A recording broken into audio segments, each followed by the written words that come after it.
आणि बुलेटिनच्या सुरुवातीलाच बातमी पुण्यातून आहे। पुण्यात उद्या राहुल गांधी यांच्या छात्रों की गूंज या कार्यक्रमासाठी आता अनेक कार्यकर्ते दाखल होत आहेत। हा कार्यक्रम उद्या संपन्न होणार आहे। दरम्यान त्याआधी या कार्यक्रमाची तयारी सुरू असतानाच NSUI आणि अखिल भारतीय विद्यार्थी परिषदेच्या कार्यकर्त्यांमध्ये जोरदार राडा झालाय।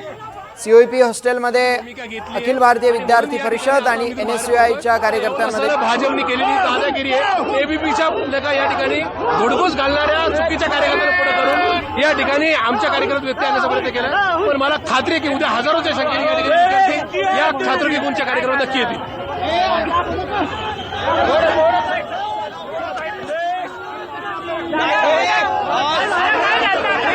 आमच्या एका विद्यार्थी भगिनीला जिने इच्छा व्यक्त केली की उद्या छात्रों की गूंजमध्ये तिला सहभागी व्हायचंय, अशा विद्यार्थी भगिनीला अन्याय केला, तिला दबावाखाली ठेवलं, तिला धमकवण्यात आलं आणि तिच्या संरक्षणासाठी आमचे काँग्रेस पक्षाचे NSUIचे सगळे कार्यकर्ते इथे आले आणि इथे खरं लोकशाहीला हे गालबोट लागणारा प्रकार आज घडलेला आहे। छात्रों की गूंज हा केवळ संवादाचा कार्यक्रम आहे। कोणी भीती कशासाठी?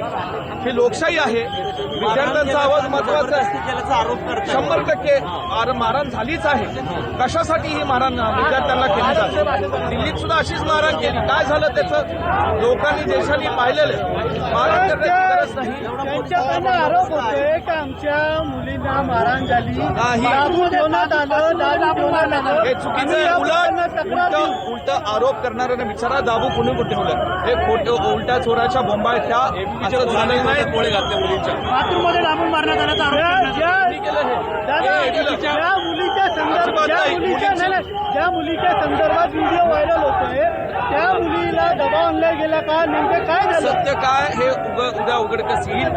आज सगळ्याला सत्य माहिती काय घडलेलं आहे, पण लोकशाहीला साजेल असं वागलं पाहिजे। आता जे वागणूक झाली आहे ती सत्ताधारी पक्षाकडनं लोकशाहीला साजेल अशी वागणूक नाही। राहुल गांधींचा कार्यक्रम हा यशस्वी होणार आहे। हा राहुलजींचा कार्यक्रम विद्यार्थ्यांचा संवाद हा जोरदार यशस्वी होणार आहे। हजारो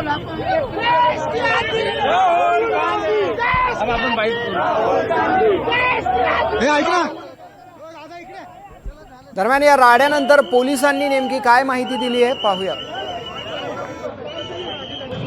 आता काही प्रोटेस्ट आहे, मुलांच्या काही भांडण होतं या प्रकारच्या माहिती आहे। आता आपण त्याच्यावरती वर्कआउट करत आम्हाला अशी माहिती मिळाली होती की 2 गुटमध्ये काहीतरी भांडण झालं आहे।